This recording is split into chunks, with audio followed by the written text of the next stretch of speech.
This is the story of a gardener who grew the most beautiful single rose the world had ever seen. It was a black rose, which is unlikely, and it bloomed the whole year round, which is impossible.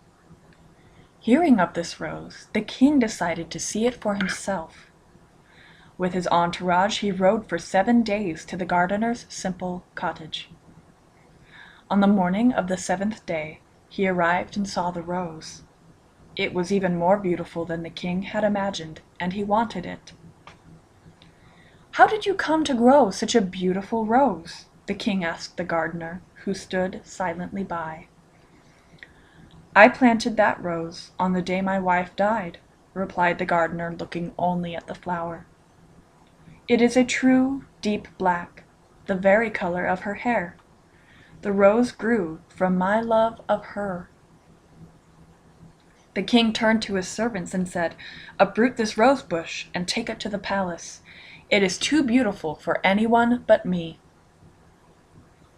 But when the rose bush was transplanted to the palace, it lasted only a year before it withered and died. The king, who had gazed upon it every day, angrily decided that it was the gardener's fault and set out at once to punish him. But when he arrived at the gardener's cottage, he was amazed to see a new rose bush growing there, with a single rose. But this rose was green, and even more beautiful than the black rose. The king once again asked the gardener how he came to grow such a beautiful rose. "I planted this rose on the anniversary of my wife's death," said the gardener, his eyes only on the rose. "It is the color of her eyes, which I looked into every morning.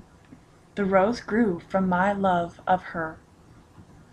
"Take it," commanded the king, and he turned away to ride the 7 days back to his palace.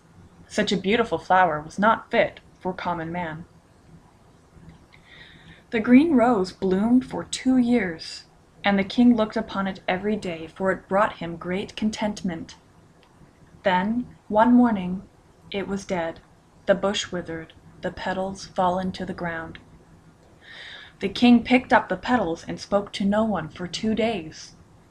Then he said, as if to convince himself, "The gardener will have another rose." So once again he rode off with his entourage. This time they took a spade and the palace gardener. Such was the king's impatience that they rode for half the night as well as days. But there were wrong turns and flooded bridges, and it still took 7 days before he once again rode up to the gardener's cottage.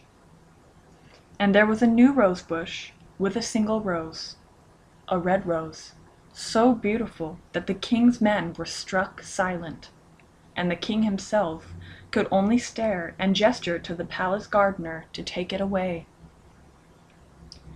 Even though the king didn't ask, the gardener spoke before the spade broke the earth around the bush. "I planted this rose 3 years after the death of my wife," he said. "It is the color of her lips, which I first kissed under a harvest moon on the hottest of summer nights. This rose grew from my love of her." The king seemed not to hear, but kept staring at the rose. Finally, he tore his gaze away and turned his horse for home. The palace gardener watched him go and stopped digging for a moment. "Your roses are the most beautiful I have ever seen," he said. "They could only grow from a great love. But why grow them only to have these memories taken from you?" The gardener smiled and said, "I need nothing to remind me of my wife. When I walk alone under the night sky, I see the blackness of her hair. When the light catches the green glass of a bottle, I see her eyes.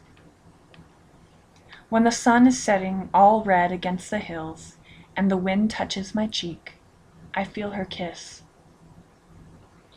I grew the first rose because I was afraid I might forget. When it was gone, I knew that I had lost nothing. No one can take the memory of my love." The palace gardener frowned and began to cut again with his spade. Then he asked, But why do you keep growing the roses?" "I grow them for the king," said the gardener. "He has no memories of his own, no love. And after all, they are only flowers."